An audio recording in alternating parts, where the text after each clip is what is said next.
12 रबीउल अव्वल से पहले इंशाल्लाह, 12 रबीउल अव्वल शरीफ से पहले, ईद मिलादुन नबी से पहले इंशाल्लाह जिस दिन फजर की नमाज पढ़ेंगे ना, आप यकीन करें, मुझे एक शख्स याद है, उसके बेटे की शादी थी, तो वो कहते मैं सवेरे सवेरे निकल रहा था, एक बंदे से मैंने पैसे लेने थे, मेरे काबू नहीं आता था, तो सुबह सुबह वो मुझे मिल गया, मेरे पुत्र की शादी थी। देसी बंदे बड़े बादशाह लोग होते, वो कहते मुझे वो सवेरे मिल गया, तो सलाम ली उसने, तो मैंने कहा मिलता क्यों नहीं? कहने लगा बाबूजी पैसे ही नहीं बने थे।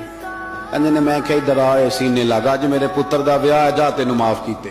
देखो यार, जिस दिन किसी के बेटे की शादी है उस दिन वो लोगों को कर्जे भी माफ कर देता है, तो जिस दिन तेरे और मेरे नबी का मिलाद होता है, ईद मिलाद वाले दिन भी खोट रखते हो, उस दिन भी रिश्तेदारों का गिला करते हो, उस दिन भी किसी के लिए बुग़्ज़ रखते हो। फजर पढ़ो और दुश्मन को फोन करके कहो जा तुझे माफ किया, आज रहमत अल्लिल आलमीन नबी का मिलाद शरीफ।